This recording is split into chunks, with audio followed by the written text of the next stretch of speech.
بسم اللہ الرحمن الرحیم۔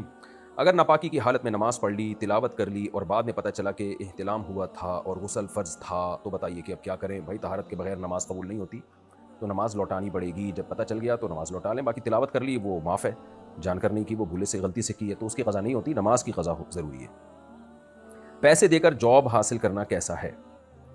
دیکھیں، اگر آپ اس جاب کے مستحق ہیں اور آپ کو یہ خوف ہے کہ میں اس سیٹ کا اہل ہوں لیکن دوسرا آدمی صرف پیسے دے کے وہ سیٹ حاصل کر لے گا، تو ایسی صورت میں پھر آپ کے لیے پیسے دینا جائز ہے۔ لینے والے کے لیے بہرحال ناجائز اور حرام ہے، لیکن آپ کے لیے دینا جائز ہے کیونکہ آپ اس کے اہل ہیں اور آپ اپنا جائز حق لینے کے لیے پیسے دے رہے ہیں۔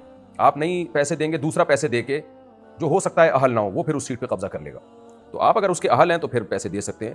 ہاں، اگر اس کے اہل نہیں ہیں تو دوسرے کا حق مارنے کے لیے اگر آپ پیسے دے رہے ہیں تو یہ پھر حرام رشوت ہے، یہ ناجائز ہے۔ تو اصل میں رشوت اسی کو کہتے ہیں، تو رشوت دینا اپنے جائز حق کی وصولی کے لیے تو جائز ہے، کیونکہ پھر نہ دینے میں آپ کا اپنے جائز حق سے آپ محروم ہو رہے ہوتے ہیں۔ ایسی صورت میں لینے والے کو گناہ ملے گا، دینے والے کو گناہ نہیں ملے گا، لیکن دوسرے کا حق دبانے کے لیے تو لینا بھی حرام اور دینا بھی حرام۔ اور باقی جاب حلال ہے یا نہیں ہے، جاب کا تعلق اس سے نہیں ہے کہ آپ نے رشوت دے کے جاب لی ہے یا رشوت دیے بغیر جاب لی ہے۔ جاب کی آمدن کا تعلق کہ ارننگ حلال ہے یا حرام، ارننگ کا تعلق اس سے کہ جو جاب ہے وہ جائز ہے یا نہیں ہے، یعنی آپ جو جاب کر رہے ہیں وہ حلال کام ہے یا حرام کام ہے۔ اگر وہ حلال کام ہے اور آپ اپنی ذمہ داری پوری کرتے ہیں تو اس کی تنخواہ بہرحال حلال ہی ہوگی۔ ایک بڑے مولانا صاحب کا کہنا ہے کہ زندہ شخص کے لیے عمرہ نہیں کر سکتے، جبکہ آپ کہتے ہیں کہ کر سکتے ہیں، وضاحت فرمائیں۔ دیکھیں، جو ایصال ثواب ہے نا، اس میں بہت علماء کی مختلف آراء ہیں کہ کون سی چیزیں ثواب میں پہنچائی جا سکتی ہیں، کون سی نہیں پہنچائی جا سکتی، تو بہت ساری آراء ہیں اس میں علماء کی۔ تو ہمارے نزدیک راجح بات یہ ہے کہ اللہ کی رحمت سے اچھی امید لگانی چاہیے کہ اللہ تعالیٰ اگر مردے کو ثواب پہنچا سکتا ہے تو زندہ کو ثواب پہنچانے پر بھی اللہ پہ کوئی پابندی نہیں ہے۔ تو ثواب پہنچانا اصل میں ایک دعا ہے نا کہ اللہ میں نے جو نیکی کی ہے تو فلاں کو بھی اس کا ثواب دے دے، تو ایک دعا ہے۔ تو جیسے مردہ کے لیے جائز ہے ایسے ہی زندہ کے لیے بھی جائز ہے، تو اس لیے یہ اس میں کوئی حرج ہے نہیں اگر آپ زندہ کے لیے بھی کر لیں۔ لیکن میرا معمول یہ ہے کہ جو اسلاف میں جو طریقہ رائج تھا تو میں اسی کو فوکس کرتا ہوں۔ وہ عمرہ کرتے تھے، بس کر کے آ جاتے تھے، حج کرتے تھے، حج کر کے آ جاتے تھے۔ تو یہ فلاں کے لیے عمرہ، فلاں کے لیے حج، مجھے نہیں ملتا کہ اسلاف میں اس کا کوئی رواج تھا۔ تو جائز ناجائز کی بات نہیں کر رہا، جائز تو ہے، ناجائز ہونے کی کوئی دلیل نہیں ہے کہ جب ایصال ثواب کا ثبوت قرآن و سنت سے ثابت ہے، یعنی صحیح حدیث سے ثابت ہے، تو پھر ہر جزئیے میں ہمیں ثبوت کی ضرورت نہیں ہوگی۔ تو دلیل کے لحاظ سے تو راجح بات یہی ہے کہ سب کے لیے جائز ہے، لیکن یہ کہ اسلاف کو میں ہمیں ملتا نہیں ہے کہ وہ، یعنی میرے علم میں نہیں ہے، اگر کسی کے علم میں کوئی روایت ہو تو مجھے پیش کر دیں۔ تو اس میں ہمیں ملتا نہیں ہے کہ کسی نے کسی کے لیے عمرہ کیا ہو، کسی زندہ کے لیے عمرہ کیا ہو۔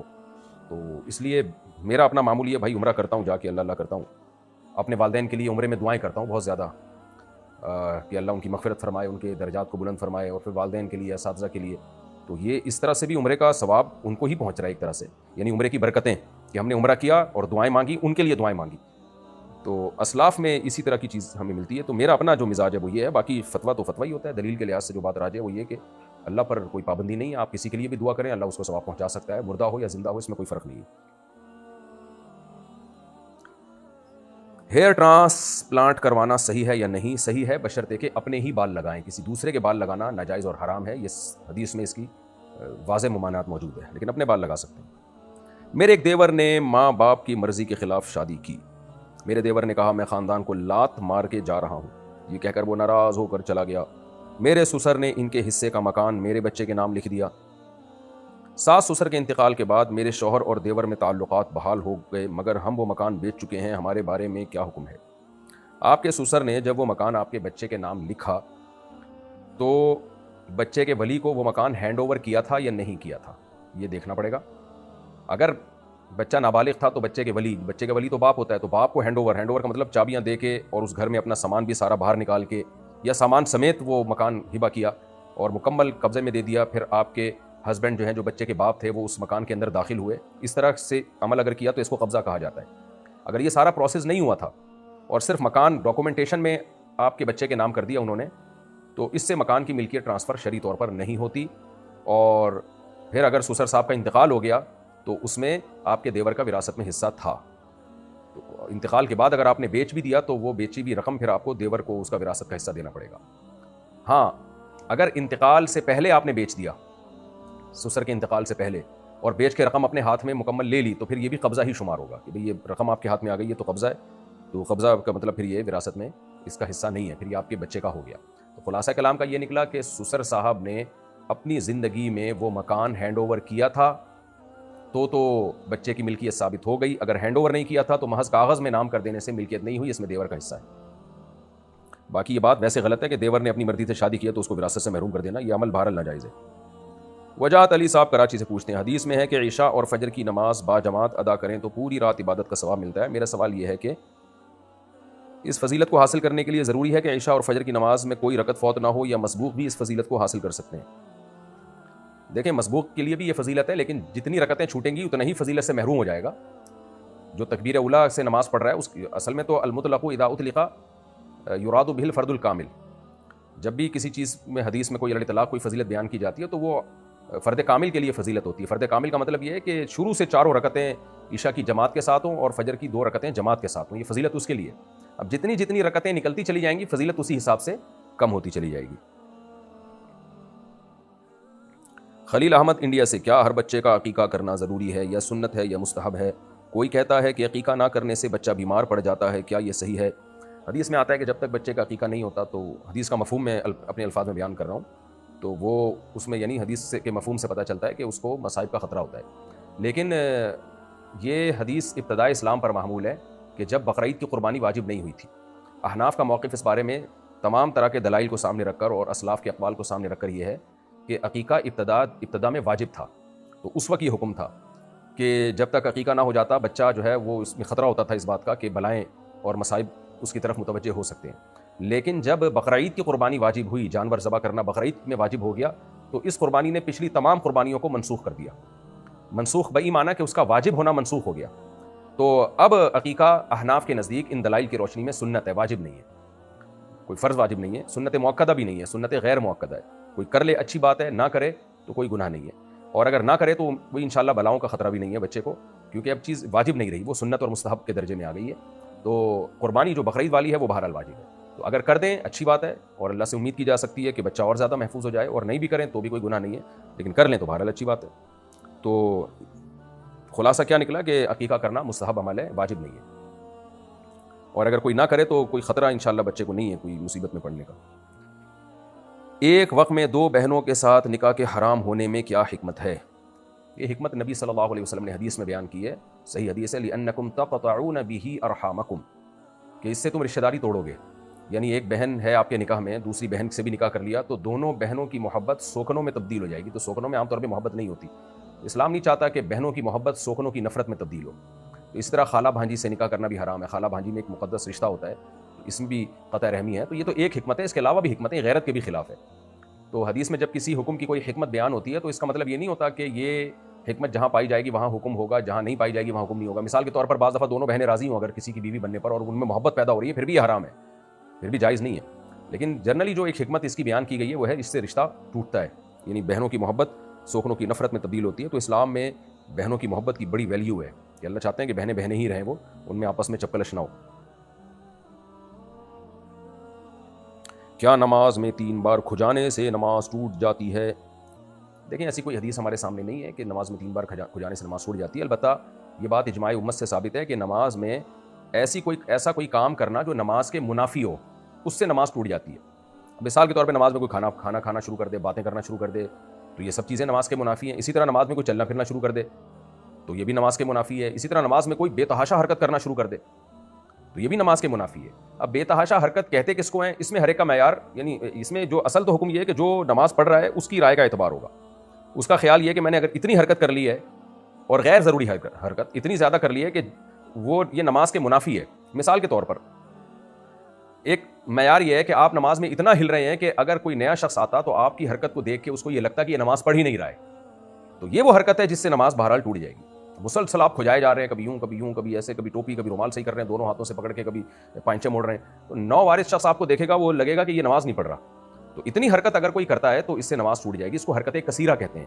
یعنی خلاصہ یہ نکلا کہ قلیل حرکت سے نماز نہیں ٹوٹتی, کثیر حرکت سے ٹوٹتی ہے. تو کثیر حرکت میں اصل معیار یہ ہے کہ دیکھنے والے کو یہ لگے کہ یہ نماز پڑھ ہی نہیں رہا ہے. اب بعض علماء کی رائے یہ ہے کہ اگر کوئی 3 دفعہ جلدی حرکت کر لیتا ہے تو یہ بھی ایسا ہی ہے کہ دیکھنے والے کو یہ لگے گا کہ یہ نماز نہیں پڑھ رہا اور یہ حرکت کثیرہ ہے. تو یہ ان کا اجتہاد ہے علماء کا, اور وہ اس پہ مصر نہیں. وہ کہتے ہیں ہماری رائے ہے کہ اگر کوئی جلدی 3 دفعہ ہاتھ ہلا لے اور ہاتھ بھی بلا ضرورت ہلائے تو اس سے نماز ٹوٹ جاتی ہے. تو بعض علماء نے یہ قول کیا ہے, لیکن اصل قول اس میں یہی ہے جو دلیل کے لحاظ سے مضبوط ہے کہ قلیل اور کثیر کا شریعت نے خود سے کوئی معیار متعین نہیں کیا. تو جب شریعت خود سے کوئی معیار متعین نہیں کرتی، یعنی معیار کا مطلب تعداد میں کہ کتنی دفعہ ہاتھ ہلائے، اس سینس میں معیار کی بات کر رہا ہوں، تو پھر شریعت اس کو مبتلا بھی کہتے ہیں جو نماز پڑھ رہا ہے اس کی رائے پہ چھوڑ دیتی ہے.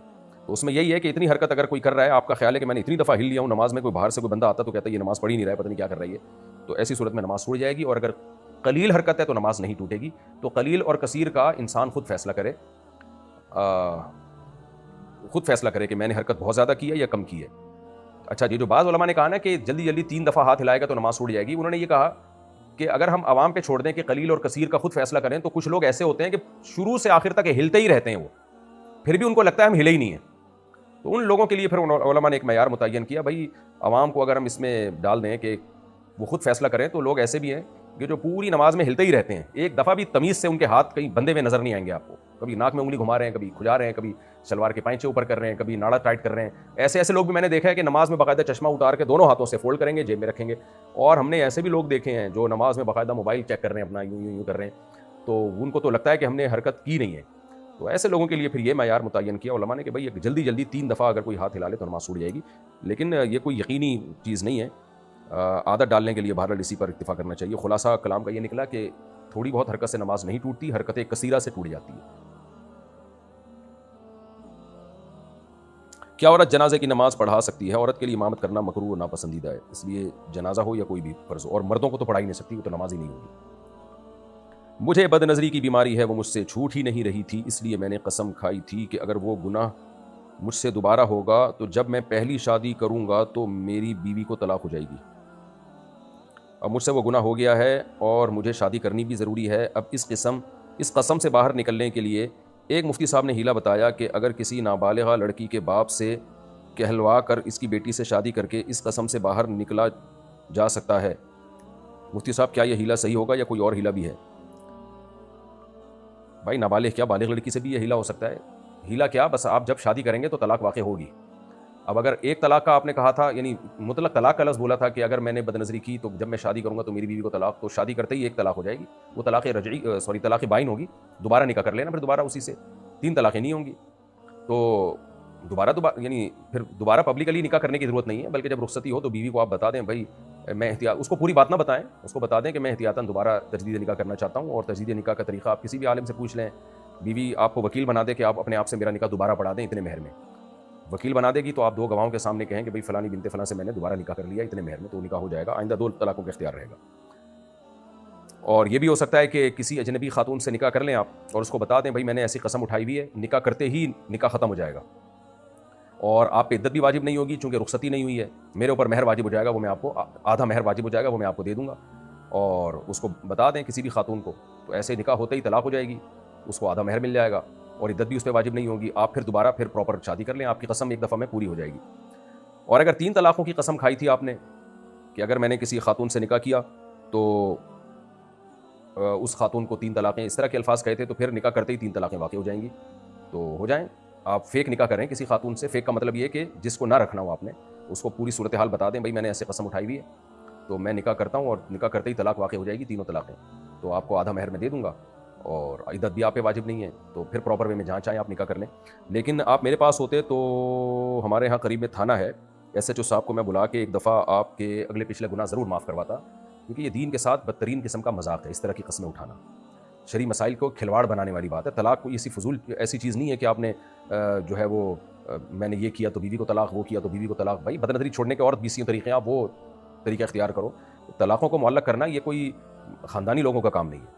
2 رکعت پڑھ کے توبہ استغفار بھی کریں اور آئندہ ایسی حماقت سے اجتناب کریں اس طرح کی قسمیں اٹھانے سے. اگر کوئی عورت حاملہ ہو تو اس کے داہنے پاؤں پر ہینگ باندھ دی جاتی ہے.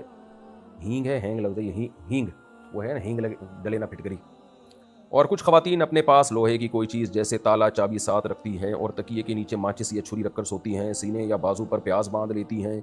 پوچھنے پر ان کا جواب یہ ہوتا ہے کہ ایسے میں غیبی طاقتیں، جنات یا سیب یا شیاطین حاملہ خواتین پر جلد حملہ آور ہوتے ہیں یا ان کے بچے کے ساتھ لگ جاتے ہیں، اس لیے وہ ان چیزوں کو اپنے پاس رکھتی ہیں کہ پیاز کی بو سے یا ہینگ کی بو سے یہ بلائیں دور رہیں. رہنمائی فرمایا فضول کام ہے، اسی توہم پرستی سے شریعت نے روکا ہے. سعودی عرب ہے، عربوں کو دیکھ لو، انگریزوں کو دیکھ لو، جاپانیوں کو دیکھ لو، سب کے بچے پیدا ہو کسی بھی جن چڑیل بھوت نہیں آتے. یہ ہمارے ہندوستان پاکستان میں جن چڑیل بھوت جو ہے بے روزگار گھوم رہے ہیں اور وہ حاملہ عورتوں پہ آ رہے ہوتے ہیں. توہم پرستی سے اسلام نے بہت روکا ہے. ہر شرک کی بنیادی وہم سے شروع ہوتی ہے, تو اس لیے یہ ناجائز کام ہے, ان کو چھوڑ دیں آپ. ناجائز اس سینس میں کہ یہ توہم پرستی کی طرف لے کر جاتے ہیں اور یہ چیزیں آہستہ آہستہ انسان کو بے عقلی کے کاموں پر یہ سب چیزیں لے جاتی ہیں. انسان چھوڑ دیں, ناجائز ہے یہ. اگر کوئی عورت, اچھا یہ ہو گیا, والدین اپنے بچوں کی شادی میں دلچسپی نہیں رکھتے, کیا میں ان کی اجازت کے بغیر نکاح کر سکتا ہوں؟ اور اگر میں نے کوئی زنا کیا تو اللہ تعالیٰ کس کو سزا دے گا؟ اگر آپ کے پاس آمدن ہے, آپ اپنے خرچے پہ اپنی بیوی کو پال سکتے ہیں, رہائش دے سکتے ہیں, تو ماں باپ کو راضی کر کے نکاح کرنا اچھی بات ہے. لیکن اگر وہ اجازت نہیں دے رہے تو پھر آپ خود بھی نکاح کر سکتے ہیں. زنا کرنے میں آپ کو بھی گناہ ہوگا, اور اگر والدین آپ کو نکاح سے روکیں گے تو پھر اگر آپ سے کوئی گناہ ہوا تو اس گناہ میں والدین بھی شریک ہوں گے. میری کزن کے پاس 15 لاکھ کا پلاٹ ہے اور اس کی 5 بیٹیاں ہیں. اس کا شوہر مزدور ہے اور وہ پلاٹ بیچ کر گھر بنائے گی. اس کے علاوہ ان کی کوئی آمدن نہیں ہے. کیا اس کو زکوٰۃ دی جا سکتی ہے؟ دیکھیں 15 لاکھ کا پلاٹ چونکہ ابھی استعمال میں نہیں ہے, صرف ایک سیفٹی کے لیے رکھا ہوا ہے, تو لہٰذا ایسی خاتون کو زکوٰۃ دینا جائز نہیں ہے. ہاں, وہ پلاٹ یوز کر لیں, کرائے پہ دے دیں, یا اس پہ کوئی گھر بنا کے رہنا شروع کر دیں, پھر ان کو زکوٰۃ آپ دے سکتے ہیں. تو چونکہ اپنے پاس ایک بڑی پراپرٹی پڑی ہوئی ہے, شریعت کہتی ہے آڑے وقت میں پہلے اپنی چیزوں کو استعمال کریں نا, تو وہ استعمال میں ہے نہیں تو زکوٰۃ لینا جائز نہیں ہے, نہ دینا جائز ہے نہ لینا جائز ہے. مجھے کورٹ نے 2020 میں خلا کے پیپر دیے تھے, لیکن شوہر نے کبھی طلاق کے الفاظ نہیں کہے اور نہ ہی وہ اس پر راضی ہے. ایسے میں کیا کروں؟ دیکھیں شوہر راضی نہیں ہے تو کیا کیا تھا کورٹ نے؟ شوہر کو بلایا تھا, صحیح ایڈریس پہ نوٹس بھیجا تھا, شوہر آیا تھا اور پھر اس نے جو الزامات لگے تھے ان کا جواب دیا. یہ پوری بات جب تک مجھے معلوم نہیں ہوگی تو فتویٰ دینا میرے لیے ممکن نہیں ہے. تو آپ نے شوہر پہ کیا الزام لگائے تھے, کیا مسئلہ تھا شوہر کے ساتھ آپ کو؟ ایویں ہی اگر آپ کو شوہر پسند نہیں تھا, بس نہیں رہنا چاہتی تھی, تو اس بیس پہ تو کورٹ کا خلا کی کوئی شرعی حیثیت نہیں ہے. کوئی ویلڈ اگر پوائنٹ تھا, نان نفقہ ہی نہیں دے رہا وہ, یا اور کوئی ویلڈ پوائنٹ تھا, تو اس پوائنٹ کو جب آپ لکھ کے بھیجیں, سوال لکھ کے بھیجیں پراپر وے میں, دارالعلوم کرنگی بھیج دیں یا جامعۃ الرشید بھیج دیں, تو اور خلا کے ڈاکومنٹس بھی ساتھ میں لگا دیں, اور اپنا کانٹیکٹ نمبر اور ایڈریس, تاکہ ٹی سی ایس پہ وہاں واپس جواب دیا جا سکے. یہ پورا پروسیس لکھ کے بھیجیں, پھر جواب دینا ممکن ہوگا کہ یہ خلا شرعی طور پر درست ہوا ہے یا نہیں ہوا. نارملی تو عدالتوں میں خلا وہ اس کی شرعی حیثیت ہوتی نہیں ہے, عورت جاتی ہے بس, وہ کورٹ ہے اس کو خلا کی ڈگری پکڑا دیتی ہے, چاہے کوئی ویلڈ پوائنٹ ہو یا نہ ہو. کیا کھڑے ہو کر پانی پینا گناہ ہے؟ گناہ نہیں ہے, لیکن خلاف سنت ہے. نہا رسول اللہ صلی اللہ علیہ وسلم عن الاکل والشرب قائما, حدیث میں ہے کہ نبی صلی اللہ علیہ وسلم نے کھڑے ہو کر کھانے پینے سے منع کیا. باقی عبداللہ بن عمر کی ایک حدیث ہے کہ ہم نبی کے دور میں کھڑے ہو کر کھا پی بھی لیا کرتے تھے. تو اس کا جواب یہ ہے کہ بھائی کچھ چیزیں ایسی ہوتی ہیں جو چلتے پھرتے کھائی پی جا سکتی ہیں. آپ سفر میں جا رہے ہیں تو کھجور کھا رہے ہیں, تو کھانا باقاعدہ کھڑے ہو کر کھانا ناپسندیدہ عمل ہے, بیٹھ کے کھانا چاہیے. اور پانی بھی کبھی کبھار کھڑے ہو کر پی لیں, کوئی حرج نہیں ہے, لیکن اس کی عادت نہیں ڈالنی چاہیے. اور بیٹھ کے پانی پینا ہی سنت عمل ہے. کھڑے ہو کے پانی پینا جائز ہے لیکن خلاف سنت ہے. ہاں, جہاں رش لگا ہوا ہو, بیٹھ کے پینے میں دیر ہو رہی ہو, سبیل ہے, تو آپ پھر جلدی جلدی پی رہے ہو, پھر کھڑے ہو کے پی لیں بے شک آپ. بوڑھے لوگوں کے گھٹنوں میں مسئلہ ہوتا ہے, ان کے لیے اٹھک بیٹھک بہت مشکل ہوتی ہے, وہ بیٹھیں پھر کھڑے ہوں, تو وہ کھڑے کھڑے ہی پی لیں. تو اس کو کوئی بہت بڑا مسئلہ نہیں بنا لینا چاہیے, لیکن عام حالات میں, عام روٹین میں اگر کوئی ضرورت نہ ہو تو بیٹھ کے ہی پانی پینا سنت ہے. میں جہاں جاب کرتا ہوں وہاں اپنے بیوی بچوں کے ساتھ رہتا ہوں اور میرے والدین دور رہتے ہیں. جب میں اپنے والدین سے ملنے جاؤں گا تو کیا قصر نماز پڑھوں گا؟ جی. اگر آپ جس شہر میں رہتے ہیں اپنی بیوی بچوں کے ساتھ, وہاں جب والدین سے ملنے کے لیے جاتے ہیں اور وہ شہر آپ کے شہر سے 78 کلومیٹر دور ہے اور 15 دن کے لیے بھی نہیں جا رہے, تو پھر والدین کے گھر میں آپ قصر نماز پڑھیں گے. انسان کا وطن وہ ہوتا ہے جہاں وہ بیوی کے ساتھ رہتا ہے. عصر کی نماز کب تک پڑھ سکتے ہیں؟ میں معذور ہوں اس لیے دیر سے پڑھتی ہوں, گناہ تو نہیں ہوگا؟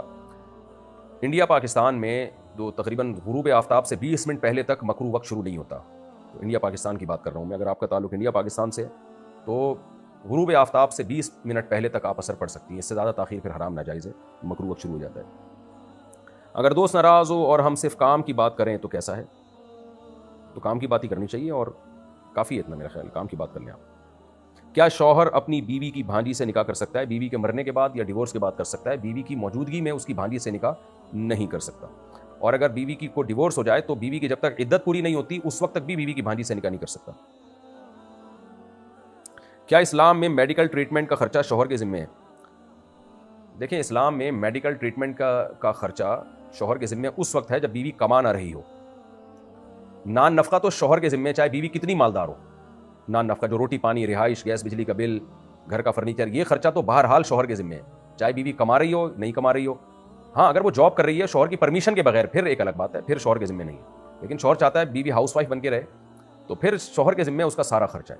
میڈیکل کا جو خرچہ, جو بیسک علاج ہوتا ہے, جو بنیادی علاج ہوتا ہے, اس کا بھی اخلاقی ذمہ داری شوہر ہی کی ہے. اگرچہ اس میں فقہاء نے بہت کلام کیا ہے, ہمیں فقہی جزیہ تو کوئی اس بارے میں نہیں ملتا, نہ قرآن و سنت میں کوئی ثبوت ملتا ہے کہ علاج کا خرچہ شوہر کے ذمہ ہے, لیکن عملی طور پر وہ شوہر ہی کے ذمہ ہے, اخلاقی طور پر, کیونکہ وہ نہیں کرے گا تو وہ بیچاری کہاں جائے گی. اس کو ہاؤس وائف بھی بنایا ہوا ہے آپ نے, اور پھر اس کی بیماریوں کا آپ علاج بھی نہیں کرتے, تو اس کی بہرحال ایک سوسائٹی میں اخلاقی ذمہ داری شوہر ہی کی ہے اس کی. لیکن اتنی بات ضرور ہے کہ اگر عورت کے پاس پیسہ موجود ہے یا وہ جاب کر رہی ہے تو پھر علاج کا خرچہ شوہر کے ذمہ نہیں ہے. جیسے وراثت میں عورت کو اپنے باپ سے پیسہ ملا تو پھر نان نفقہ تو شوہر کے ذمہ رہے گا, روٹی پانی کا خرچہ, لیکن علاج کا خرچہ پھر ہر شخص پر اپنے مال سے واجب ہے. اگر آپ کے پاس مال ہے تو بیوی کو اگر باپ سے وراثت میں پیسہ ملا ہے یا اس کے پاس گولڈ ہے یا یہ کہ اس کے پاس وہ جاب ہے کچھ یعنی کما رہی ہے تو پھر اس کے علاج کا خرچہ شوہر کے ذمہ نہیں ہے, بلکہ ہر شخص پر اپنے علاج کا خرچہ اپنے مال سے پہلے ہوگا, پھر دوسرے کی ذمہ داری بعد میں ہوگی. اب ہوتا یہ ہے کہ خواتین کو بعض دفعہ وراثت ملی ہوتی ہے کروڑوں کی, ان کا پلاٹ ہوتا ہے, وہ خرچ نہیں کر رہی ہوتی ہیں اپنے علاج کے لیے, شوہر کا سے خرچہ مانگ رہی ہوتی ہیں. تو شوہر خرچہ کرتے ہیں, ہمیں کوئی اعتراض نہیں ہے, ثواب ملے گا اس کو, لیکن لازم نہیں ہے.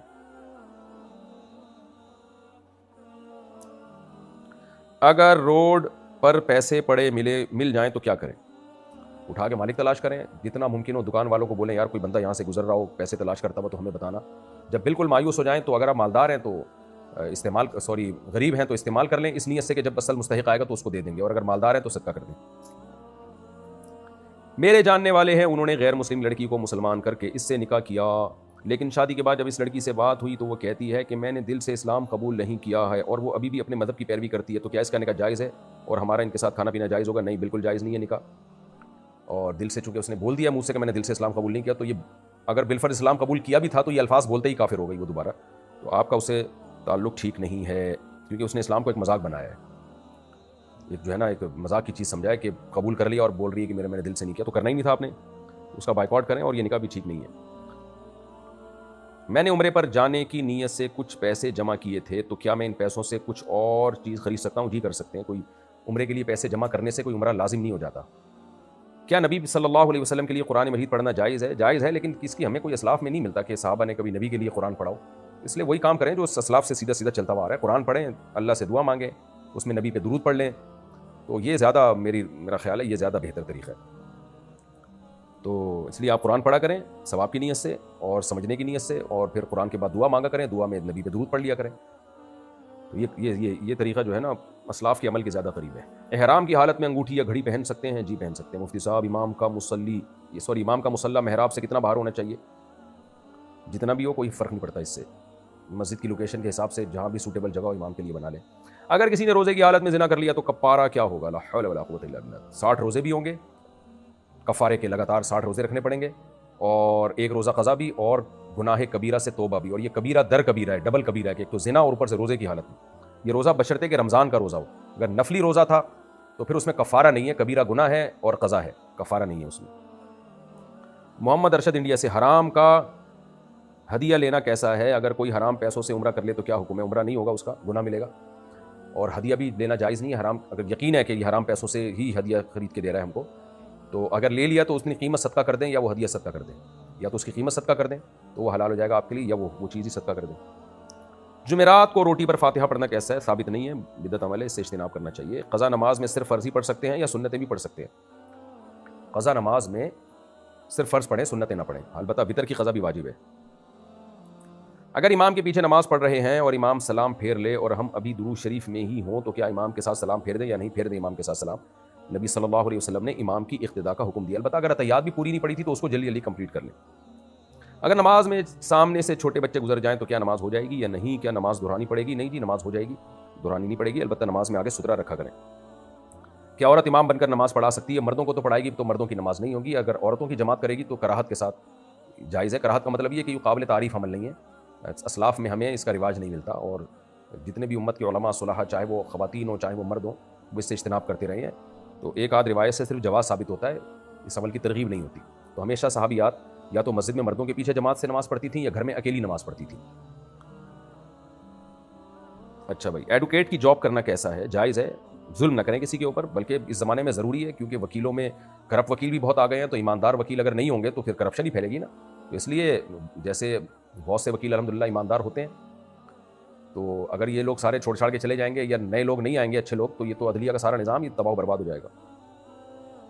جب میں نماز پڑھتا ہوں تو ادھر ادھر کے بہت خیالات آتے ہیں, اور اگر آنکھ بند کر لوں تو نہیں آتے, تو کیا میں آنکھ بند کر کے نماز پڑھ سکتا ہوں؟ یہ ایک وہم ہوتا ہے کہ آنکھ بند کرنے سے خیالات بند ہوتے ہیں, بلکہ الٹا خیالات اور بھی زیادہ خطرہ ہو جاتا ہے. تو پراپر وے میں جو سنت کے طریقے سے آپ نماز پڑھیں, نبی صلی اللہ علیہ وسلم آنکھیں کھول کے نماز پڑھا کرتے تھے, تو آپ بھی اسی سنت کو فالو کریں. خیالات آ رہے ہیں تو آنے دیں, اپنی طرف سے کوشش کریں کہ نہ آئیں, پھر بھی آتے ہیں تو آنے دیں, کوئی گناہ نہیں ہوگا انشاءاللہ. میں نے اپنے شوہر سے کہا کہ مجھے تمہارے ساتھ نہیں رہنا، تو انہوں نے کہا کہ ہر وقت طلاق طلاق کرتی رہتی ہو، لے لو۔ میں نے کہا یہ بات اب دوبارہ نہیں کہنا، تو انہوں نے کہا کہ نہیں، تمہیں طلاق چاہیے تو جاؤ۔ میں نے کہا کیا مجھے طلاق دے دی ہے؟ تو انہوں نے کہا جاؤ سب ختم، اس کا کیا حکم ہے؟ دیکھیں، جب پہلی دفعہ آپ نے کہا نا کہ میں نے تمہارے ساتھ نہیں رہنا، تو انہوں نے کہا ہر وقت طلاق طلاق کرتی ہو، جاؤ لے لو، تو جاؤ لے لو کا تو مطلب یہ بھی غالب اس میں یہی ہے کہ جاؤ لے لو، یعنی لے لو مجھ سے طلاق، میں تمہیں دے دوں گا۔ تو ان الفاظ میں طلاق واضح نہیں ہے یہ طلاق کے معنی میں۔ اس میں شوہر کی نیت پوچھی جائے گی، لے لو کا کیا مطلب ہے؟ جاؤ لے لو، کہ یعنی لے لو ابھی میں نے دے دی ہے۔ اگر شوہر کہتے ہیں میرا مقصد یہ تھا کہ جاؤ لے لو، یعنی دے دی میں نے تو لے لو، پھر طلاق ہو گئی ہے۔ اور اگر شوہر کہتے ہیں میری نیت دھمکی تھی، طلاق نہیں تھی، تو پھر طلاق نہیں ہوئی ہے۔ اس طرح دوبارہ جب آپ نے کہا کہ یہ بات اب دوبارہ نہیں کرنا، تو انہوں نے کہا کہ نہیں، تمہیں طلاق چاہیے تو جاؤ۔ اس میں بھی دو مبہم کلام ہے یہ، تمہیں طلاق چاہیے تو جاؤ، یعنی جاؤ لے لو، میں دینے کے لیے تیار ہوں، یہ بھی مطلب ہو سکتا ہے، اور اس کا مطلب یہ بھی ہو سکتا ہے تمہیں طلاق چاہیے تو جاؤ، یعنی دے دی میں نے۔ شوہر سے پوچھی جائے گی نیت کہ اس دوسرے جملے سے آپ کی کیا مراد تھی۔ اگر وہ کہتے ہیں میری نیت طلاق کی تھی تو طلاق ہو جائے گی۔ اور تیسرا جملہ جو آپ نے کہا، میں نے کہا مجھے طلاق دے دی ہے، تو انہوں نے کہا جاؤ سب ختم، اس کا کیا حکم ہے؟ تو یہ جو طلاق کے الفاظ ہیں، اور واضح قرینہ بھی ہے کہ جب اس نے بیوی نے کہا کہ آپ نے کیا مجھے طلاق دے دی ہے، تو شوہر نے کہا جاؤ سب ختم۔ تو یہ جو الفاظ ہیں نا، یہ طلاق بائن کے الفاظ ہیں، یہ کنایہ طلاق ہے، اور اس میں قرینے سے صاف پتہ چل رہا ہے کہ سب ختم کا مطلب یہ ہے کہ نکاح ختم ہو گیا یہاں پہ۔ تو اس میں ایک طلاق بائن واقع بہرحال ہو چکی ہے۔ باقی پچھلے دو جملوں سے کیا مراد تھی، وہ جب تک شوہر ایکسپلین نہیں کرتا اس کے بارے میں فتویٰ نہیں دیا جا سکتا۔ ایک طلاق بائن واقع ہو گئی ہے، کم سے کم ایک طلاق بائن بہرحال واقع ہو چکی ہے۔ بہتر یہ ہے کہ یہ طلاق کے اس طرح کے جو آپس کی ڈیبیٹ ہوتی ہے نا، اس میں شوہر اور بیوی دونوں کا بیان سن کے فیصلہ کیا جاتا ہے۔ تو آپ میرے اس جواب پر اکتفا نہ کریں، شوہر کا بیان، شوہر کی نیت کیا ہے، اور آپ کا اپنا بیان پورا ریٹن میں لکھ کے آپ یہاں پوسٹ کر دیں، یا تو جامعۃ الرشید پوسٹ کر دیں، جامعۃ الرشید احسان آباد کراچی، یا دارالقرنگی پوسٹ کر دیں، یا ہمارے پاس پوسٹ کر دیں آپ ادھر الفلاحیہ مسجد میں۔ تو میں پھر تحقیق کے بعد اس کا پورا جواب لکھ دوں گا، کیونکہ طلاق کے مسائل میں نا بعض دفعہ شوہر کا بیان لو تو پوری ڈیٹیل ہی مختلف ہوتی ہے اس میں، اس لیے اس میں جلد بازی نہ کریں۔ ابھی تو میں نے صرف اس تحریر کے حساب سے آپ کو جواب دے دیا ہے، لیکن اس جواب پر آپ اکتفا نہ کریں، ریٹن میں پورا سوال اور شوہر کیا کہتا ہے، اس کی نیت کیا تھی پہلے دو جملوں سے، وہ پوری ڈیٹیل لکھ کے آپ بھیجیں۔ اللہ تعالیٰ کے ہاں دیر ہے اندھیر نہیں، کیا یہ جملہ کہنا ٹھیک ہے؟ ٹھیک ہے، اس میں کیا خرابی ہے؟ بعض دفعہ اللہ تعالیٰ دیر کر دیتے ہیں کسی حکمت سے، لیکن مایوس نہیں کرتے، تو کوئی حرج نہیں ہے اس جملے میں۔ حمزہ علی بہاولپور سے، ہم نے سنا ہے کہ جس گھر میں مرد فیصلے کرتے ہیں اور عورتیں خاموش رہتی ہیں، ان گھروں میں برکتیں راج کرتی ہیں۔ مفتی صاحب، کیا ہمیں خود فیصلہ کرنا چاہیے؟ یہ کہاں چلا گیا؟ ابھی سوال ہی غائب ہو گیا۔ ایک منٹ۔ ہاں، تو مفتی صاحب، کیا ہمیں خود فیصلہ کرنا چاہیے یا اپنی ماں کے فیصلے کو ترجیح دینی چاہیے؟ حدیث میں آتا ہے لن یفلح قوم ولوا اہم امورہم الی المرأة، او کما قال صلی اللہ علیہ وسلم، وہ قوم کبھی کامیاب نہیں ہو سکتی جو اپنے اہم معاملات عورت کے حوالے کر دے۔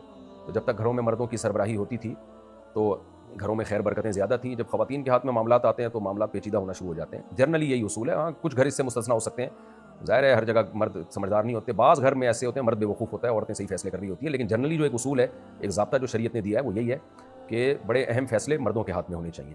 تو اگر آپ بڑے ہو چکے ہیں، بالغ ہو چکے ہیں، سمجھدار ہو چکے ہیں، تو پھر آپ اہم معاملات میں خود فیصلہ کریں، یہ زیادہ بہتر ہے۔ اچھا، اس بات کو میں خواتین غصہ تو بہت ہوتی ہیں کہ لو بھائی گھروں میں اہم فیصلے سارے مرد کریں گے تو ہماری تو ویلیو ختم ہو رہی ہے۔ حقیقت یہ ہے کہ اگر گھروں میں فیصلے، جن خاندانوں میں فیصلے خواتین کے ہاتھ میں ہوتے ہیں نا، ان میں خواتین ہی کے ساتھ زیادتی ہو رہی ہوتی ہے۔ کبھی بہو پہ ظلم ہو رہا ہوگا، کبھی ساس پہ ظلم ہو رہا ہوگا، کبھی نندوں پہ، جٹھانیوں پہ۔ تو سربراہی مرد کے ہاتھ میں رہے تو معاملہ سیٹ رہتا ہے، اور مرد اگر صرف کہنے کی حد تک سربراہ ہو، اور وہ یا تو اپنی ماں کے اشاروں پہ چل رہا ہو، یا بیوی کے اشاروں پہ چل رہا ہو، یا بہنوں سے پوچھ کے چل رہا ہو، اور معاملات بہنوں کے کنٹرول میں ہو، تو گھروں کی واٹ لگ جاتی ہے، اور اس میں عورتوں کا نقصان ہوتا ہے۔ مرد تو باہر ٹائم پاس کر لے گا، عورت بیچاری کہاں جائے گی گھر سے باہر وہ؟ تو اس لیے خواتین کا بھی فائدہ اسی میں ہے کہ کنٹرول مردوں کے ہاتھ میں رکھیں۔ تو یہ اسلام نے خواتین کو فیور دیا ہے کہ عورت کے حقوق کا تحفظ ہوگا جب گھروں میں کنٹرول مردوں کے ہاتھ میں ہوگا۔ ہاں، یہ ایک خواتین کو شکایت ہوتی ہے ہمارے مرد بدتمیز ہیں، بد اخلاق ہیں، اگر کنٹرول ان کے ہاتھ میں ہو، تمیز سے بات نہیں کرتے، تو مردوں کو تمیز سیکھنی چاہیے۔ لیکن یہ تو نہیں ہوتا نا کہ جو سربراہی کا حل ہے اس سے سربراہی چھین لی جائے۔ مردوں کو اپنے اخلاق کو سنوارنا چاہیے اور فیصلے سوچ سمجھ کے کرنے چاہیے۔ یہ تو ایک الگ بات ہے، لیکن پھر بھی مرد کے بد اخلاق ہونے کے سائیڈ افیکٹ اتنے خطرناک نہیں ہیں جتنے خطرناک یہ ہے کہ سارے معاملات عورت کے ہاتھ میں دے دیے جائیں، اس کے سائیڈ افیکٹ زیادہ ہیں۔ ضیاء اللہ صاحب لاہور سے، اچھا یہ بھی اس سے پہلے ایک سوال ہے، کیا عورت ایام گزرنے کے فوراً بعد تلاوت کر سکتی ہے؟ کچھ لوگ کہتے ہیں کہ ایام گزرنے کے بعد، ارے یار یہ بار بار یہ، ہاں جی، کیا عورت ایام گزرنے کے فوراً بعد تلاوت کر سکتی ہے؟ کچھ لوگ کہتے ہیں کہ ایام گزرنے کے 10 دن کے بعد تلاوت کرنی چاہیے. بالکل غلط بات ہے. جب بلیڈنگ بند ہو گئی اور غسل کر لیا تو پاک ہو گئی, تلاوت کریں, 10 دن ضروری نہیں ہے. کیا الٹے ہاتھ سے جانور ذبح کر سکتے ہیں؟ خلاف سنت ہے بھائی. جانور ذبح کرنا بھی ایک عبادت کا عمل ہو رہا ہوتا ہے اور اللہ کا نام لیا جا رہا ہوتا ہے, اور نبی صلی اللہ علیہ وسلم ہر برکت والا کام دائیں ہاتھ سے کیا کرتے تھے. تو یہ خلاف سنت ہے جانور ذبح کرنا بائیں ہاتھ سے. اس سے روکنا چاہیے, دائیں ہاتھ سے ذبح کرنا چاہیے جانور کو.